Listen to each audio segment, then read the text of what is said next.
What's up guys, this is Nick. Today I'm going to be talking about how I turned $3,600 into $15,000 at 15 years old and put myself in one of my dream cars. It all started with motocross. I grew up racing dirt bikes. I love anything with an engine, and as I got to the age where I was getting my license, I wanted something fast, but I also really wanted something I could put my bike in the back of and go take myself out. And with all the kids, my parents decided that they would double the amount of money that they came up with their first car. I had $1,800 saved up from working with my dad. My dad owns a business building gunite swimming pools, and my mom owns her own business maintaining them once or twice a week. And so I had some money saved up for that, and with that budget, I wasn't really able to get that much, and my mom needed a vehicle that she could use for her pool cleaning business because they had recently sold her SUV at the time. So my dad kind of went a little bit above the budget and brought home a 1999 Ford F-150, and it would be a car that my mom would use on the days that she was working, and then I would use the rest of the days as my own vehicle. I loved it. It had a bunch of scratches and swirls and awful flames down the side of it. I took off the flames using like a Scotch-Brite, scratched the crap out of it, and then I decided I wanted to fix the paint, so I bought all the polishing stuff necessary. And that's actually how I started my detail business. I had so much money invested into the supplies that I had purchased that I just decided to start doing it for other people. And from then on, that was history. But so with that vehicle, I had it for a couple months and didn't really love sharing it with my mom and only having it like 3 or 4 days of the week. And I told my dad that I kind of wanted to get out of it and get into my own car. I kind of wanted something fast, sporty, whatever. So my dad agreed that he would give me my money back out of that deal and just keep that car for my mom. It worked out perfect for her business anyways. And as I was driving to school through the back of my neighborhood, I'd always see this like weird red old Japanese car. I had no idea what it was. I saw some shiny stuff in the front bumper and thought it was a cool car, but I just always saw it sitting there.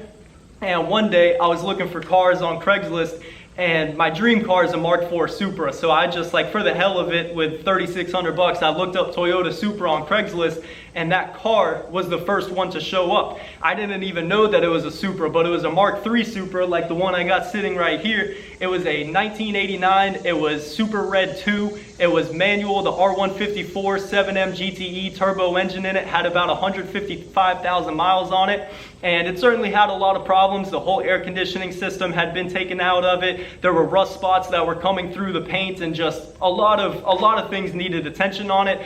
But the motor had supposedly been rebuilt with a solid head gasket, because that was a very notorious issue from the factory on those cars. So I told my dad about it. I wanted to go look at it. He absolutely hated the idea of it, but I was excited, and I convinced him to go look at it. He more so went with me just kind of like to shut me up and go ride in it and be a piece of junk, and then I can look at something else. And we went on a test drive, and it rode good. The struts were blown out, so the suspension was a little shaky, but like, it was a pretty solid car. He's actually pretty impressed with it. The guy was asking $5,800 for it, and my dad and myself, mostly my dad, negotiated him down to the $3,600 that I had, and I had the coolest car that I never even knew existed. I love that thing. I fixed all the rust spots. I drove up to North Carolina and back and other places to get hard to find parts for it. I made the interior super clean, polished the outside of it. I painted most of the engine bay, all the easily accessible stuff. I did a wire tuck on it. I rerouted stuff, and that really sparked my love for cars. That thing blew every single radiator hose in it that it had, and at the time I wasn't smart enough to be like, hey, let me replace all of the radiator hoses at once. So I just kept getting stranded on the side of the road. Every time I'd miss a gear, radiator hose would bust, probably leaking head gasket. But either way, I drove that car. I loved that car. I made it really good condition for what it was and what I was able to do in my parents' driveway. Put it up for sale for $4,800 and didn't really have anyone that interested in it. I was like, you know what, I don't even want to sell this thing. And a couple more weeks went by, maybe a month. I put it back up for sale for $6,000 just because, like, I didn't want to sell it, but if someone gave me $6,000 for it, it's theirs.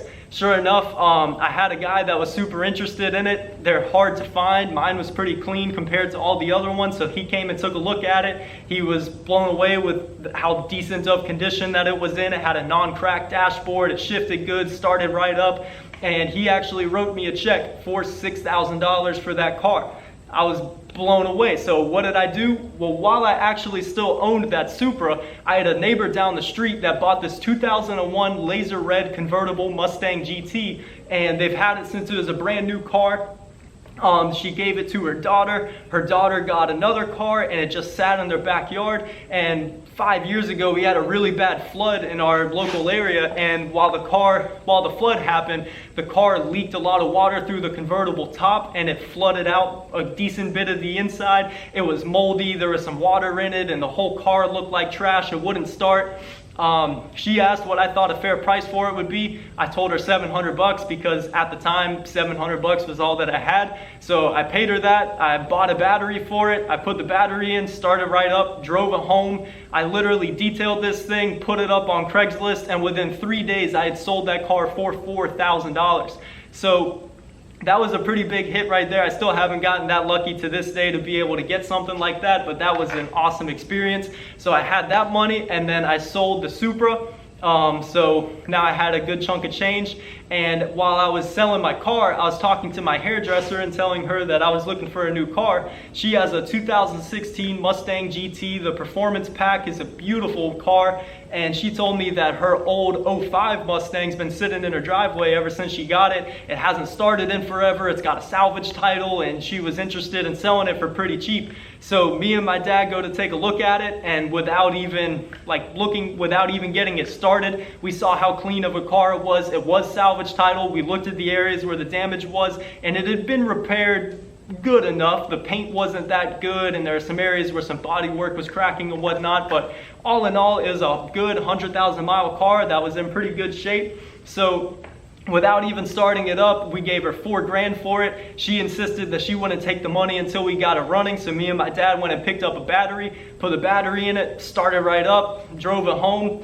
And I'll never forget, on the way home, I was so excited because I was like, man, this is like a cool car. I think they make like 320 horsepower or something. And it was just so slow. Like, it was unbelievable how awful of an experience it was driving it. It did have pipes violators, mufflers on it, which sounded pretty good. But besides that, it was just awful. So I went to go and replace the spark plugs. We did all the normal things, the air filter, spark plugs, made sure all the coil packs were good, changed out the fuel filter, and all the spark plugs, if you guys know, those 3-valve engines had never been replaced since they were new from the factory, had 100,000 miles on it. And the problem is they had these big weird tubes sticking out of the spark plug, and the carbon buildup would get them stuck into the cylinder head. So when you'd crack it loose, they would be so seized on there that instead of the whole plug cracking loose, the porcelain would stay in place, and you'd unscrew the threads and it would just be stuck in the head. So I think that 5 out of the 8 spark plugs were stuck in the head of this car I just paid $4,000 for, and that was a terrifying experience. But luckily, it's a very common problem. There's correct tools to be able to fix it. So me and my dad, we got all the spark plugs out of the head without dropping anything down into the cylinders. We got it running, and with those new plugs, this thing was a freaking animal. It hauled ass. It was so fast, would blow away my Supra, and I was very excited to own that car. The only modification that I did to it was I put an off-road H-pipe on it, which with the violators sounded phenomenal.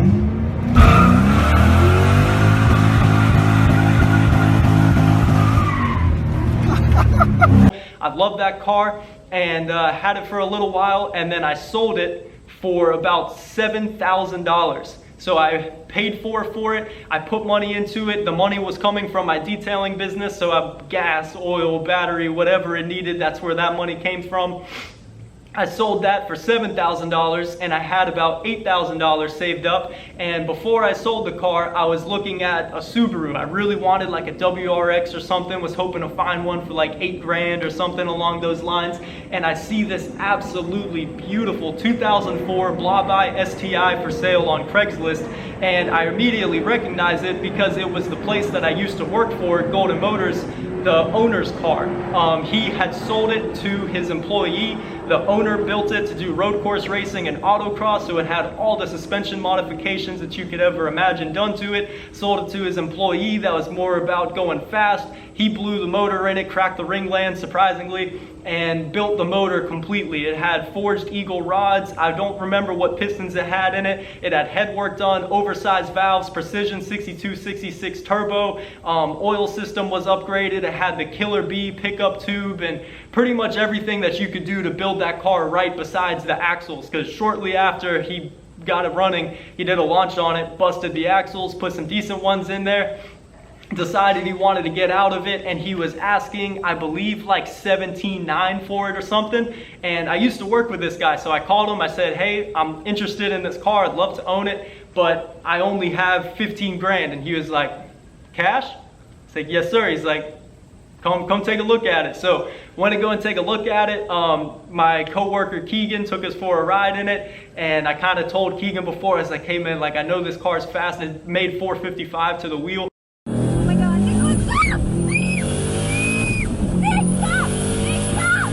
Like, don't go too crazy in the test drive because like my dad probably won't let me buy. He's like, oh, I got you, dude. Immediately as we pull out of the lot, he's flooring it, wastegates open, 18 pounds of boost, screaming out. It was unbelievable how quick this car was. I think he got it up to like 120 in no time. And surprisingly, my dad didn't shut it down. He was all right with me purchasing it for whatever dumb reason. And I bought that car for $15,000, which I had originally started out with my 3600 to get up to. And it was a freaking dream. Like, I spent every dollar I had on that car, and I loved it so much. I had so much fun with it. I was the coolest kid at school. Everyone would always ask me about who is that kid with a Subaru, and that was a car that I missed greatly.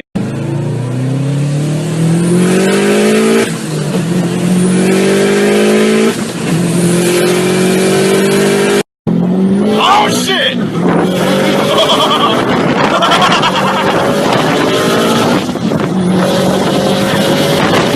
But like I said, I spent every dollar that I had buying it, and it was such a modified car that I knew if anything failed on it, I would not have the money to fix it, and it would be a real bad situation. So after a couple months of enjoying it and having a pretty trouble-free experience, besides changing the spark plugs, which were always blowing because it was on E85, I went to put it up for sale before anything bad happened to it, and I sold that thing for $16,000. And I did lie in the introduction. I had just turned 16 when I bought this Subaru. So I made the money while I was 15, but I think I turned 16 like 3 days before I bought it. So you get what I'm saying, but that was an awesome experience, and I understand that through that time period, there was a lot of luck that was involved and a lot of help from my dad, and I'm so thankful for everything that my dad taught me in those negotiations. Those weren't just prices that the guys easily fought us for. My dad, he's been doing this for 30 years. He knows the system. He knows how to get a good deal on something,